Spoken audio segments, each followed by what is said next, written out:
Dans quelques jours, Andy va partir à l'université. Que va-t-il se passer pour Woody, Buzz et tous les autres jouets? Tu peux suivre avec moi dans ton livre. Tu sauras qu'il faut tourner la page quand tu entendras ce son. Et maintenant, commençons. Au fil des années, Andy s'est beaucoup amusé avec tous ses jouets. Il les emmenait avec lui partout où il allait. Chez Pizza Planet, au goûter d'anniversaire, et même chez ses amis lorsqu'il restait dormir. Après une longue journée d'aventure et de jeu, Andy s'endormait auprès de ses fidèles amis, en rêvant à tout ce qu'il ferait le lendemain.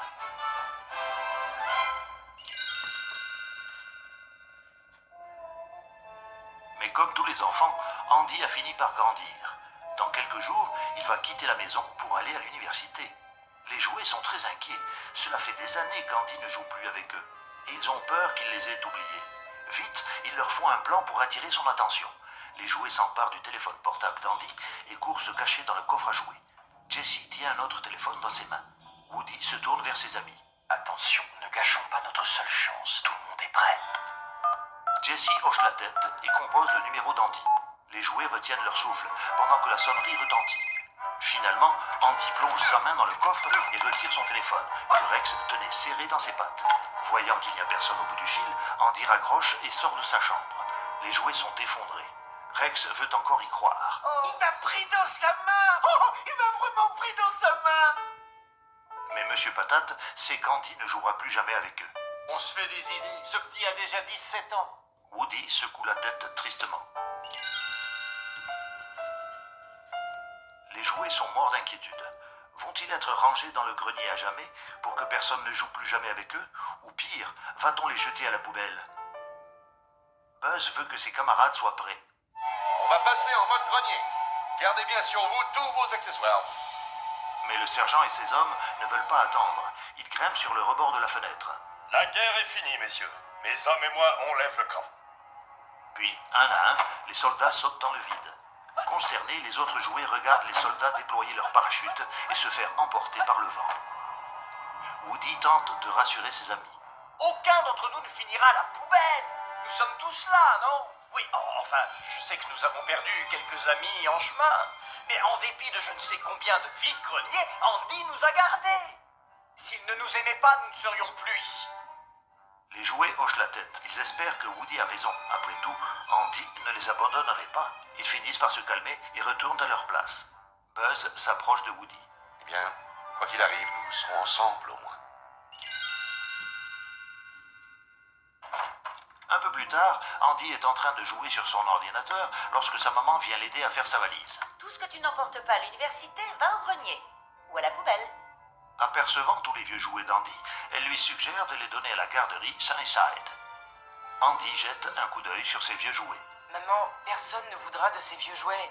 Ils sont nuls. La maman d'Andy soupire. Très bien, tu as jusqu'à vendredi. Sur ces mots, elle quitte la pièce. Andy s'approche de son coffre à jouets et soulève le couvercle. Il prend ses vieux jouets et commence à les mettre dans un sac poubelle. Lorsqu'il voit Woody et Buzz, il s'arrête un instant. Voilà ce bon vieux Woody, et Buzz avec son franc sourire. Son regard passe de l'un à l'autre, hésitant. Finalement, il met Woody dans le carton qu'il doit emmener à l'université. Puis il fourre Buzz dans le sac poubelle. Andy ferme le sac et le laisse dans le couloir. Woody sort du carton en état de choc. Il n'arrive pas à croire qu'Andy est sur le point de jeter tous ses vieux jouets. Il suit Andy le long du couloir. Voyant qu'il sort l'échelle qui mène au grenier, Woody pousse un soupir de soulagement. Mais avant qu'Andy n'ait pu monter le sac au grenier, sa sœur Molly l'appelle pour qu'il vienne l'aider. Andy laisse le sac par terre. En passant, la maman d'Andy attrape le sac et l'emmène dehors pour le déposer sur le trottoir, avec le reste des ordures. L'heure est grave. Woody se précipite dehors pour sauver ses amis. À l'intérieur du sac, les jouets paniquent. On est sur le trottoir! Oh non, Buzz essaye de déchirer le sac, sans succès. il y a forcément une issue. Les jouets entendent avec effroi le camion des éboueurs qui approche. Il faut qu'ils sortent du sac au plus vite. Soudain, Buzz remarque quelque chose. La queue de Rex est assez tranchante pour déchirer le plastique du sac. Les jouets poussent Rex contre la paroi du sac, qui finit enfin par se déchirer. Ils parviennent à se cacher derrière une poubelle au moment où le camion des éboueurs s'arrête devant la maison. Woody a réussi à quitter la maison et se précipite vers les sacs poubelles sur le trottoir. Il ouvre un des sacs, laissant sortir toutes les ordures. Il en ouvre un autre, en vain. C'est alors qu'un éboueur s'empare de tous les sacs et les jette dans la benne du camion à ordures. C'est la catastrophe. Tout à coup, Woody aperçoit du mouvement dans le garage. Mais qu'est-ce qu'ils font? Les jouets essayent de grimper dans un des cartons qui se trouve dans le coffre de la voiture. C'est Jessie qui dirige les opérations, mais Buzz hésite. Jessie, attends. Que va devenir Woody? Il a pas à s'en faire, Buzz. Andy l'emmène à l'université. Mais nous, faut qu'on se sauve. Constatant que la voie est libre, Woody se précipite pour rejoindre ses amis. Et qu'est-ce que tu fais? Tu sais pas qu'ils vont donner tout ce qu'il y a dans ce carton? Excité, Rex sautille partout. On va à la garderie! Woody explique à ses amis qu'en réalité, Andy voulait les ranger dans le grenier. Mais personne ne l'écoute. Jessie s'approche de Woody. Andy va changer de vie, Woody. Il est temps de faire comme lui. Tout à coup, le coffre de la voiture se referme. C'est parti. Sur la route qui les mène vers la garderie, Woody essaye de convaincre ses amis qu'Andy les aime toujours. Il s'apprêtait à vous ranger dans le grenier! Il nous a laissés sur le trottoir. Lorsque la voiture s'arrête sur le parking de la garderie Sunnyside, les jouets aperçoivent plein d'enfants qui jouent et qui rient. Folle de joie, Jessie caresse le cheval de Woody. On a gagné le jackpot, pile poil. Le carton qui contient les jouets est emporté dans une des salles de classe de la garderie. Bayonne se tourne vers ses camarades. Bon, alors qu'est-ce qu'on fait? Woody soupire. On retourne chez Andy. Vous voyez une sortie? Mais Monsieur Patate ignore le cow-boy. Je veux pas partir. Je veux qu'on joue avec moi. Le carton se renverse, laissant échapper les jouets. Les jouets de la garderie s'approchent pour leur souhaiter la bienvenue. Soudain, un camion traverse la pièce et s'arrête dans un crissement de frein. Un ours en peluche rose saute du camion. Bienvenue à Sunnyside, mes petits. Je suis Lotso, l'ours en peluche, mais vous pouvez m'appeler Lotso. Rex s'approche de Lotso. Monsieur Lotso, les enfants d'ici jouent tous les jours avec les jouets? Lotso sourit. Du matin au soir, 5 jours par semaine. Lotso leur fait une visite guidée de la garderie. Vous n'allez pas vous ennuyer avec nous. Les tout petits adorent les nouveaux jouets. Il les emmène dans la salle des chenilles. Et voici votre nouvelle résidence. Puis il retourne dans la salle où sont les enfants plus grands. Woody peut entendre les rires des enfants à travers les fenêtres. Rex ne tient plus en place. Je veux qu'on joue avec moi! Mais Woody en a assez vu.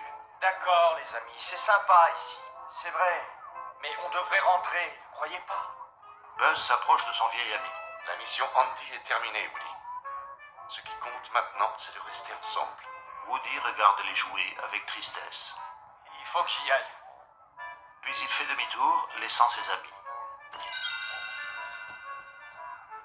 Pile-poil est très triste de voir que Woody s'en va.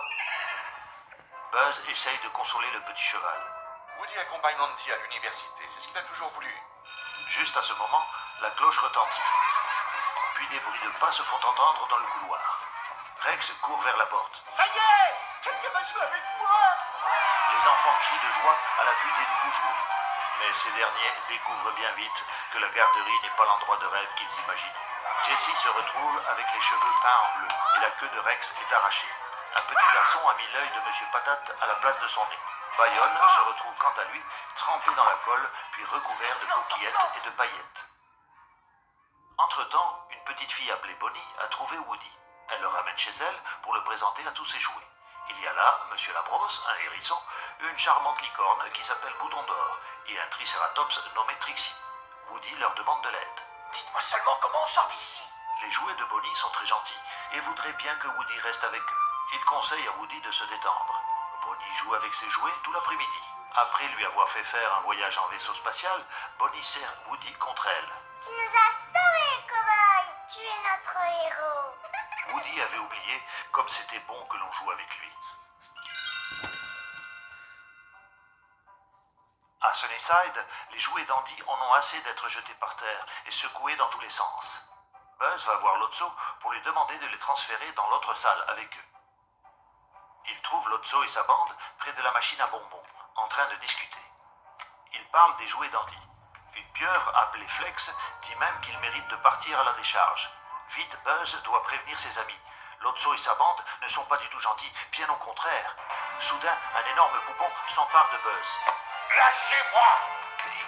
Buzz se débat, mais c'est inutile. Lotso et sa bande réinitialisent sa mémoire pour qu'il ne se souvienne de rien. Dans la salle des chenilles, Madame Patate se rappelle soudain qu'un de ses yeux est resté chez Andy. Elle peut se servir de cet œil pour voir ce qui se passe là-bas. Andy est en train de faire ses bagages et il a l'air très contrarié. On dirait qu'il nous cherche. Andy nous cherche. Il allait vraiment nous ranger dans le grenier. Jessie ne tient plus en place. Les amis, il faut qu'Andy nous retrouve. Soudain, la porte de la salle des chenilles s'ouvre avec fracas. C'est Lotso et sa bande qui refusent de les laisser partir. Surprise, Buzz est de leur côté. Il immobilise Rex et enferme ses anciens amis dans des boîtes. Prisonnier désarmé, commandant Lotso. Entre-temps, chez Bonnie, les jouets racontent à Woody l'histoire de Lotso. Le petit ours en peluche est devenu méchant le jour où Daisy, sa propriétaire, l'a oublié sur une aire d'autoroute. Il a cru que Daisy l'avait abandonné. Les jouets de Bonnie disent à Woody que les jouets n'ont pas la moindre chance à Sunnyside. Woody est mort d'inquiétude. Mais mes amis sont là-bas. Le lendemain, il réussit à retourner à Sunnyside et retrouve ses amis. Jessie est désespérée. Oh, Woody, nous avons eu tort de quitter Andy. Woody console son ami. Non, c'est ma faute. Je vous ai tous abandonnés. Mais maintenant, on va rester ensemble. Les jouets écoutent attentivement le plan de Woody. Ils vont s'enfuir de la garderie pendant la nuit en sautant dans le vide ordure. La nuit tombée, les jouets décident de mettre leur plan en action. Bayonne et Rex essayent de restaurer la mémoire de Buzz. Mais ce dernier se met soudain à parler espagnol. Heureusement, il est à nouveau de leur côté. Sans faire de bruit, les jouets traversent rapidement la cour. Woody encourage ses amis. On y est presque. Les jouets réussissent à atteindre le vide ordure et tout le monde grimpe à l'intérieur. Il ne leur reste plus qu'à grimper sur un tas d'ordures jusqu'à la benne. Mais ils se retrouvent nez à nez avec Lotso. Qu'est-ce que vous voulez? Retrouver votre Andy? Ce petit ne veut plus de vous. Woody est furieux. C'est un mensonge. Puis il raconte à Lotso ce qui s'est vraiment passé avec Daisy. Elle t'aimait, Lotso. Lotso refuse d'écouter Woody, mais pas Big Baby. Il était à Daisy lui aussi. Il est fou de rage que Lotso lui ait menti en lui disant que Daisy ne les aimait plus. Big Baby attrape l'ours en peluche et le jette dans la benne à ordures. Les jouets entendent le camion poubelle qui s'approche. Ils doivent sortir de là. Mais tout à coup, Lotso s'empare de Woody. Les jouets n'arrivent pas à le faire lâcher prise.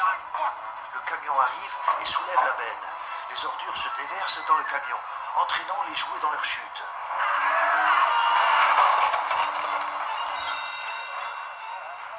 Heureusement, personne n'est blessé. Le camion prend le chemin de la décharge municipale. Sur la route, Buzz redevient enfin lui-même. Le camion arrive à la décharge et les jouets atterrissent sur une montagne de déchets. Soudain, ils se retrouvent avec toutes les ordures sur un tapis roulant. Ils vont droit vers la broyeuse. Jessie remarque une courroie aimantée au-dessus de leur tête. Les jouets attrapent vite des objets métalliques et sont emportés par la courroie. Mais l'aimant les lâche au-dessus d'un autre tapis roulant qui se dirige vers un four. Woody remarque alors que Lotso se tient près du bouton d'arrêt. Appuie sur le bouton! Lotso regarde le bouton et avec un sourire, il fait demi-tour. Les jouets s'approchent dangereusement du feu.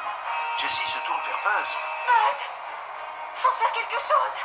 Le ranger de l'espace tend sa main vers Jessie qui la prend.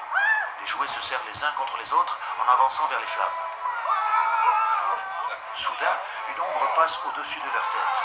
Puis une gigantesque grue soulève les jouets et les met hors de danger. Woody aperçoit alors les petits hommes verts qui sont aux commandes. Le grappin.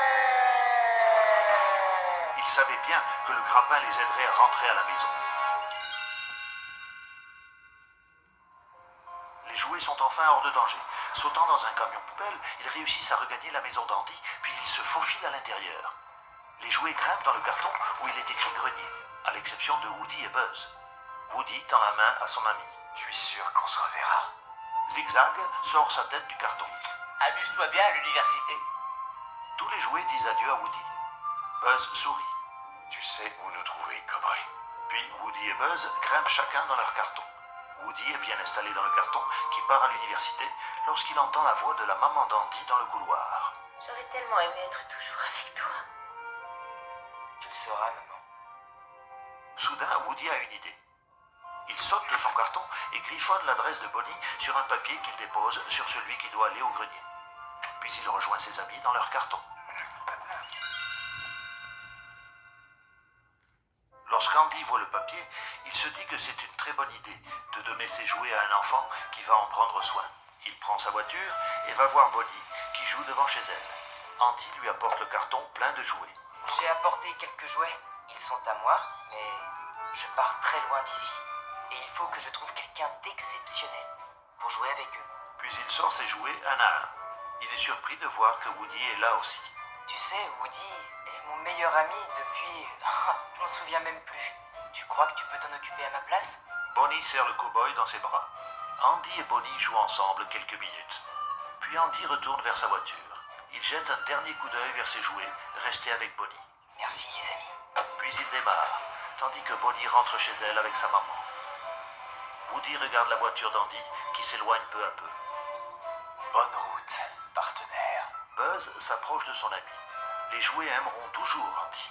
Mais maintenant, ils ont un autre enfant à aimer aussi. Et surtout, ils sont tous ensemble. Ils savent que rien ne peut leur arriver.